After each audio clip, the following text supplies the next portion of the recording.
dans le cadre de notre atelier, on va adresser ensemble l'impact en fait qu'a eu la pandémie, évidemment, sur la gestion des évaluations. Évidemment, les perturbations ont suscité un grand intérêt pour les examens en ligne. Puis, il y a aussi des mythes qui ont surgi, mais qui demeurent également. Donc, on va en aborder quelques-uns ensemble. Question de vous donner des statistiques puis des références là, pour alimenter le débat qui va suivre notre présentation. Et dans notre courte introduction, qui devrait durer à peu près 15 minutes, on va aborder ensemble 3 mythes, mais aussi on va aborder les étapes clés qu'on considère très importantes pour entamer, mais surtout réussir sa transition aux examens numériques. Donc, comme le dit M. Lalonde, le tout sera suivi de 3 questions de débat et on présentera le résumé de nos discussions en plénière par la suite. Donc, allons-y dans le vif du sujet. Vous savez qu'au plus fort de la fermeture des écoles au printemps 2020, c'est plus de 1,6 milliard d'apprenants et 100 millions d'enseignants qui ont été touchés dans dans presque tous 190 pays du monde. Et en moyenne, les établissements scolaires ont été fermés pendant 79 jours. Donc, évidemment, c'est sûr que la pandémie a beaucoup perturbé les examens et ça à tous les niveaux. Puis, on parle de 78% des examens au plus fort de la crise qui ont été annulés ou reportés. Donc, c'est vraiment, c'est la raison pour laquelle là, il y a autant d'intérêt puis ça suscite autant de débats, là, cette question d'examen en ligne. Et voilà, c'est la raison pour laquelle on est ici aujourd'hui. Donc, vous savez, la pandémie a clairement démontré, je pourrais dire, l'apport essentiel du numérique en éducation, mais surtout dans la gestion des examens. Donc, d'ailleurs, il y a l'UNESCO, en fait, qui mentionne que l'adoption des technologies éducatives a évolué de 10 ans en 6 mois. Je crois que vous avez tous des exemples concrets qu'on pourra parler là, en sous-groupe tantôt, mais on a été contraints de réévaluer des façons de faire et même d'acquérir des outils qui autrement n'auraient pas été possibles dans d'autres contextes. Donc, c'est sûr qu'il y a toutefois des mythes à analyser qui peuvent créer un frein justement à l'utilisation des technologies dans les évaluations. Donc, je vous suggère d'en aborder 3 ensemble en commençant par le premier mythe 1. Est-ce que, selon vous, la surveillance des examens certificatifs en ligne est pertinente? Donc, en fait, il y a plusieurs études là, sur lesquelles on va se baser, puis on va vous nommer quelques conclusions là, dans le cadre de cet échange-là. Donc, une étude récente publiée par le Journal of the National College Testing Association révélait que lorsqu'un examen n'est pas surveillé, les étudiants, les apprenants vont percevoir la tricherie comme plus acceptable, puis vont peut-être être plus susceptibles de tricher ou de commettre un comportement interdit, une fraude lors de l'examen, en plaçant finalement la responsabilité sur l'institution qui avait elle-même la responsabilité de livrer l'examen de manière plus sécuritaire. Donc, ici, on dit « c'est pas de ma faute », on aurait dû avoir des mesures plus sécurisées pour m'empêcher de le faire finalement. On a ici aussi une autre étude pertinente, intéressante, publiée en 2022, qui a constaté que malgré avoir fait appel à l'honnêteté dans le cadre d'une déclaration, un engagement finalement là, à respecter les consignes, il y a quand même 70% des étudiants qui ont été observés en train de tricher pendant presque toute la durée de l'examen. Toutefois, lorsque les étudiants étaient avisés de la présence d'une technologie pour détecter la triche, et le tout combiné à un rappel des sanctions puis des impacts là, en cas de non-respect des consignes, le comportement de triche tombait à 15% des étudiants.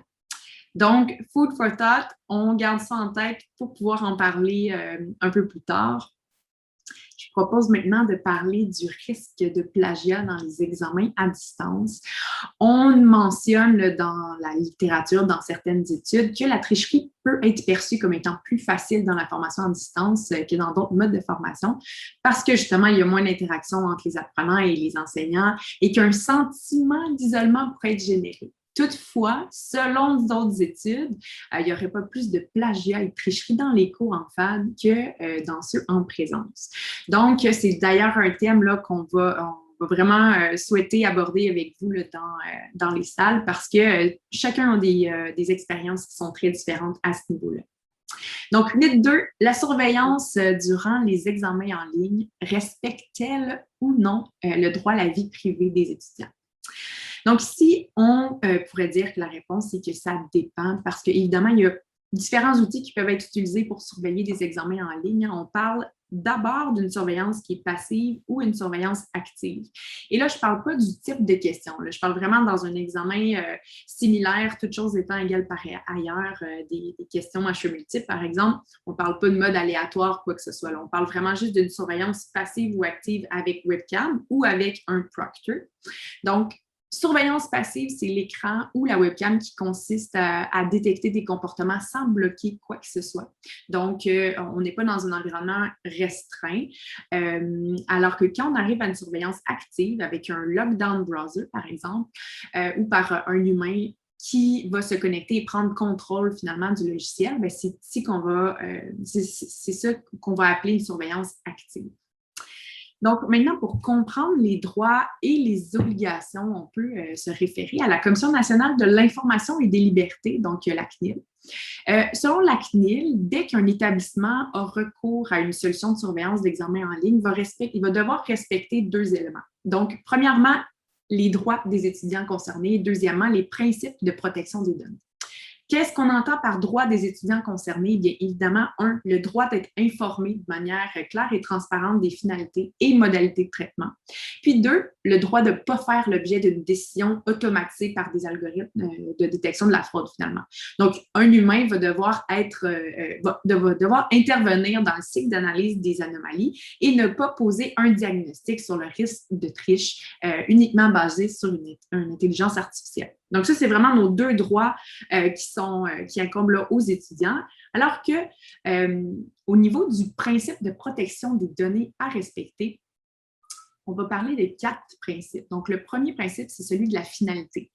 Vous savez, les informations sur les étudiants ne peuvent pas être traitées, enregistrées puis utilisées dans un autre but que celui qui est précisé pour des fins légales et légitimes. C'est-à-dire télésurveillance des examens dans le cadre du cours CTB 611 pour la session d'été. Donc, principe de finalité, évidemment, il faut avoir ce motif-là en place, mais aussi, ensuite, il faut se référer au principe de proportionnalité puis de pertinence. Hein? Donc, c'est ici le principe qui peut poser problème dans le cadre d'une surveillance de type active, de type lockdown browser finalement, là où on va restreindre l'environnement ou encore prendre contrôle du logiciel. Donc, les informations traitées ici doivent être pertinentes puis strictement nécessaires. Puis la CNIL nous dit, et je cite, la surveillance en temps réel pendant la durée de l'examen n'apparaît pas disproportionnée. Par contre, les logiciels de surveillance, eux, permettant de prendre le contrôle à distance de l'ordinateur personnel, sont considérés disproportionnés dans ce cas-ci parce qu'il y aurait d'autres moyens disponibles et moins intrusifs, c'est-à-dire une surveillance qui va être plus de type passive. Donc, troisième obligation pour l'établissement, c'est de s'assurer de la durée de conservation limitée. Donc, une durée de conservation, ça doit être précisé dans le temps, être fixe, dépendre en fonction du type d'information enregistrée et de la finalité de traitement. Par exemple, en fait, jusqu'à l'expiration des délais contentieux, dans le fond, liés à la tenue d'un examen, l'accès aux données doit être restreint aux seules personnes ayant un intérêt à manipuler puis utiliser ces informations-là. Donc, l'organisation qui veut utiliser une évaluation en ligne va devoir avoir un plan fixe, un processus puis des mécanismes de contrôle en place pour répondre à cette troisième obligation-là qui, on le rappelle, entre dans les principes de protection des données à respecter. Puis enfin, la quatrième, c'est l'obligation de sécurité. Hein. Donc, des mesures qui vont garantir la sécurité doivent être mises en place. On pense ici à un processus de transmission des données sécurisées qui doit se faire via un canal sécurisé. On parle d'un stockage qui doit se faire sur un serveur avec des solutions de protection contre des actes malpayants, évidemment. On doit avoir en place une politique d'accès aux données, puis une politique, évidemment, de suppression des données. Donc, avant de répondre, ça répond au droit ou non au niveau de l'utilisation d'un examen surveillé en ligne, il faut connaître et se renseigner sur ces obligations-là pour être en mesure de bien les rencontrer et de les respecter. Dernier mythe et non le moindre, l'évaluation en ligne n'est pas adaptée aux élèves en difficulté puis ceux qui sont moins à l'aise avec la technologie. Vous savez, le taux d'inscription d'étudiants en situation de handicap a augmenté de 9 à 22 entre 2019 et 2020 dans les universités canadiennes. On parle ici de troubles physiques, d'apprentissage, puis de santé mentale. Les évaluations en ligne ouvrent évidemment des possibilités pour accompagner les étudiants avec des besoins particuliers et des plans d'intervention. On peut penser là, à l'activation des liseuses, d'autocorrecteurs ou d'ajout de temps. Donc, évidemment, ça, on peut y voir des côtés qui sont très positifs. Il y en a aussi qui ont des mauvaises expériences, d'où les mythes au niveau de l'accompagnement des étudiants avec des besoins particuliers. Et on va vouloir vous entendre, évidemment, dans les échanges à ce niveau-là. Sur une base un petit peu plus procédurale, on vous propose de discuter également, dans le cadre de vos échanges, des éléments finalement à mettre en place pour favoriser la transition. Donc, pour réussir cette transition aux examens en ligne, évidemment, il y a plusieurs facteurs qui doivent être considérés pour que l'évaluation demeure finalement adaptée aux objectifs et au contexte. Puis, les évaluations normalement réalisées en classe peuvent vraiment difficilement être transposées en ligne. Donc, un papier n'égale pas, on met ça à l'ordinateur et ça nous donne un format équivalent. Il faut avoir une réflexion sur comment adapter la question de l'évaluation pour représenter une situation d'un examen à la maison ou en classe, mais dans un contexte qui ne sera plus papier-crayon. Donc, on vous en propose six étapes suivantes qu'on va aborder brièvement, qui vont clairement aider à favoriser finalement la transition, qui soit rédigée en classe ou à distance. Donc, étape 1, de bien déterminer les objectifs de l'évaluation. Tout le monde est au fait de ça. On va se questionner sur la fonction et les objectifs, le quoi évaluer pour ensuite en déterminer la démarche, comment le faire. Ce qui nous amène à l'étape 2, qui nous permettra de choisir un format d'examen qui est adapté aux objectifs. Donc, avec le numérique, on a un monde de possibilités dans le choix des formats des examens qui vont bien au-delà des questions à choix multiples, finalement. On peut penser à des présentations orales, la confection d'un portfolio, la présentation d'une démarche qu'on aura fait manuscrite, mais tout ça, ça doit être finalement adapté à notre objectif initial, finalement. Dans le choix aussi de notre outil ou de notre procédure pour passer aux examens numériques, il va falloir se questionner sur le type de rétroaction à fournir. Donc, le type de rétroaction qui est fourni par le correcteur peut vraiment avoir un impact important sur les apprentissages, puis plusieurs études le démontrent là, que les rétroactions audio et vidéo pourraient favoriser finalement la motivation puis la persévérance des apprenants. Donc, avec des examens en ligne, bien, la rétroaction numérique peut être offerte à l'oral, à l'aide de capsules vidéo, audio, ou encore écrite à l'aide de commentaires, des grilles de correction à noter ou à l'aide d'images et de schémas. Donc, dans notre planification des examens, il faut se questionner sur ça. Comment je vais offrir la rétroaction et quel est le meilleur outil qui pourra m'aider à rencontrer cet objectif-là, finalement. Maintenant, comment est-ce qu'on gère et on peut prévenir les cas de plagiat? Bien, évidemment, la communication puis la diffusion des règles de conduite pendant, qui vont prendre la forme de présentation puis de rappel.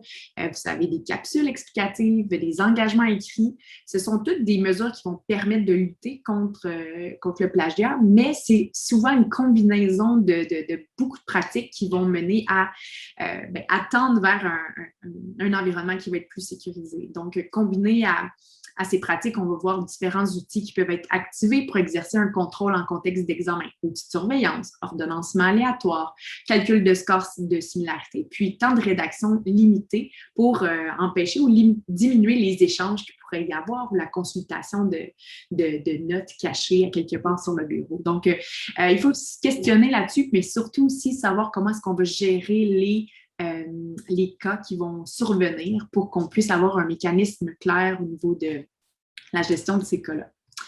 On considère également les accommodements, on en a parlé tantôt, c'est une statistique qui a grandement augmenté. Donc, il faut s'assurer quand on choisit un outil ou on passe aux examens numériques, comment est-ce qu'on peut tenir compte des accommodements individuels. Et il ne faut pas oublier la question de la fracture numérique qui doit également être prise en considération, évidemment, dans une démarche de transition. Parce que ce n'est pas tous les apprenants qui ont le même accès à la technologie, aux équipements, au milieu favorisant la passation d'un examen en ligne. Puis si celui-là est réalisé à distance, bien, il faut avoir aussi une connexion Internet minimale. Donc, il faut réfléchir finalement aux alternatives qui doivent être offertes pour réduire les inégalités. Donc, est-ce qu'on peut mettre à disposition des appareils informatiques puis des locaux munis de connexion Internet si on parle d'un examen à distance? Donc, voilà juste un exemple de pratiques là, qui peuvent être mises en œuvre.